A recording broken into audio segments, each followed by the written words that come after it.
बोलो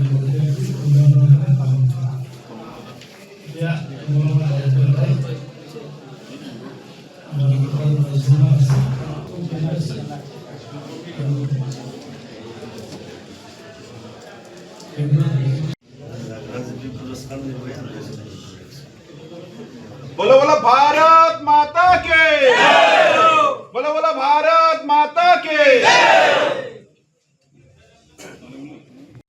সংখ্যালঘু বুলি নহয়, সংখ্যালঘু সংখ্যাগুৰু যিসকল ব্যক্তিৰ আমাৰ স্বাভিমান আছে, যিসকল লোকৰ আমাৰ জাতিৰ প্ৰতি প্ৰেম আছে, দেশৰ প্ৰতি প্ৰেম আছে, সেইসকল ব্যক্তিয়ে এতিয়া কংগ্ৰেছ কৰি থকাৰ পৰিৱেশ নাই। ই যুৱকেই হওক বৃদ্ধই হওক। আৰু সেইকাৰণে এতিয়া কংগ্ৰেছৰ যিটো মানে তেওঁলোকৰ আদৰ্শ, তেওঁলোকৰ যিটো দৰ্শন, সেই দৰ্শনত বিশেষকৈ নৱপ্ৰজন্ম একেবাৰে আকৃষ্ট নহয়। আৰু সেইকাৰণে দিনে দিনে কংগ্ৰেছ দল ত্যাগ কৰি আমাৰ অসমৰ উন্নয়নৰ স্বাৰ্থত, অসমৰ সংস্কৃতি, অৰ্থনীতি,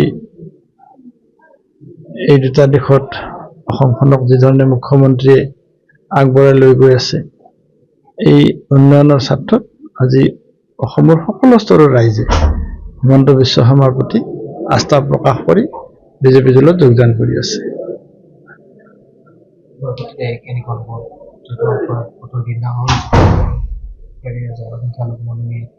ভোটৰ বিন্যাস লৈতো কথা নাই। বৰক্ষেত্ৰীত যোৱাবাৰো মই 47% ভোট পাইছোঁ।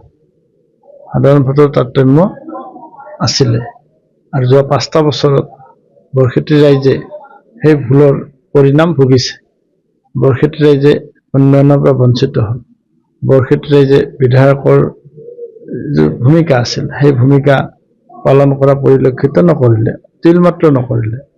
এই 5টা বছৰত বৰক্ষেত্ৰী ৰাইজে যিটো ভুল কৰিছিলে, তাৰ ভুলৰ শুধৰণি কৰাৰ কাৰণে এবাৰ বিপুল ভোটৰ ব্যৱধানত এই সমষ্টিটো বিজেপিক জয়ী কৰাই দিব। বামুণপাৰা গাঁৱৰ ইছলামপুৰ চুপা মোটামুটি 35জন মানুহ আমি জইন কৰিছোঁ। আমি দিগন্ত বৰ্মনৰ তাতে গেলি তাৰমানে আমি ভোট দিছোঁ না নাই আমাৰ ৰাইজে সেইটো প্ৰশ্ন কৰে। মোটামুটি 15 বছৰ তাৰ বাপাকৰ দিনৰ পৰা কংগ্ৰেছ কৰিছোঁ। পইচাক লৈ আমি যোৱা নাই, পকেটৰ পৰা পইচা খৰচা কৰোঁ। গতিকে কৰিও আমি ৰাজহুৱা কামৰ কাৰণে গেলেও তাৰমানে প্ৰশ্ন কৰে ভোট দিয়ালৈকে। কোনো ৰাজহুৱা কাম নকৰে।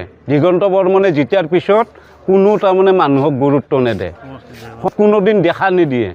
কি মানুহ এটা অৰুণোদয়ৰ কাৰণে গেলেও তাৰমানে উল্টা পুল্টা প্ৰশ্ন কৰে। দিগন্ত বৰ্মন এইবাৰ হাৰি গেল, নাৰেন্দ্ৰ জিতিল। মই মণ্ডল কমিটিৰ প্ৰচাৰক কমিটিত আছিলোঁ। মই পদক দেখাই নাই আমি। আমাৰ জহগড় কেকান পঞ্চায়তৰ পৰাই 100 জনৰ ওপৰত আমাৰ তাৰমানে আজি জইনিং হৈছে। গোটেইখিনি সংখ্যালঘু মানুহ, কোনো মানুহ নাই, অকলে জইন কৰিছে, অকলে জইন কৰিছে। তাৰ কাৰণে আমি এইফালে ওলাই আছোঁ।